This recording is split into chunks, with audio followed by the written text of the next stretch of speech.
Hello guys, welcome to blooming పాఠశాల. యువస్ వంశీ దేవరపల్లి. ఎలా ఉన్నారు అందరూ? సో ఈరోజు ఈ వీడియోలో ఒక ఇంపార్టెంట్ విషయం చెప్తున్నాను.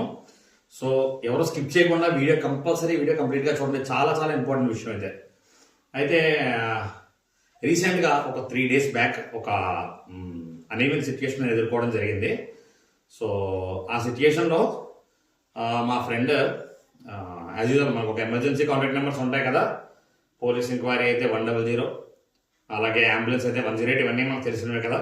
సో అలాగే ఒక కంప్లైంట్ రిజిస్టర్ చేయడం కోసం అనేసి 100 కాల్ చేయడం జరిగింది. 100 కాల్ చేస్తే మాకు తెలిసిన విషయం అంటే ఎంతమంది తెలుసో నాకు తెలియదు. నాకైతే మాత్రం షాకింగ్. నాకు కానీ మా ఫ్రెండ్స్ కానీ ఎవరు కూడా తెలియదని అన్నారు. విషయం ఏంటంటే 100 అనేది తెలంగాణ కంట్రోల్ రూమ్ నెంబర్ అట. It's not belong to Andhra police department. So మన ఆంధ్రప్రదేశ్లో పోలీస్ డిపార్ట్మెంట్కి మనం కంప్లైంట్ రిజిస్టర్ చేయాలంటే 112. It's not 100.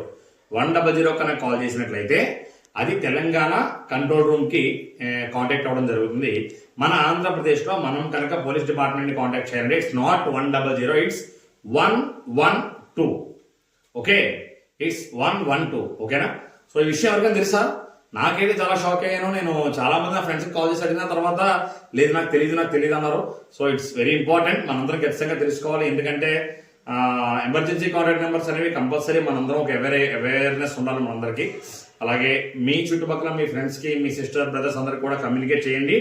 మన ఆంధ్రాలో మళ్ళీ చెప్తున్నా, police enquiry number police complaint కోసం కంట్రోల్ రూమ్ చేయాల్సిన number it's not 100, it's 112. Okay, yes. ఈ విషయంతో ముందే కనుక ఎవరికైనా తెలిసినట్లయితే కామెంట్లో తెలియజేయండి.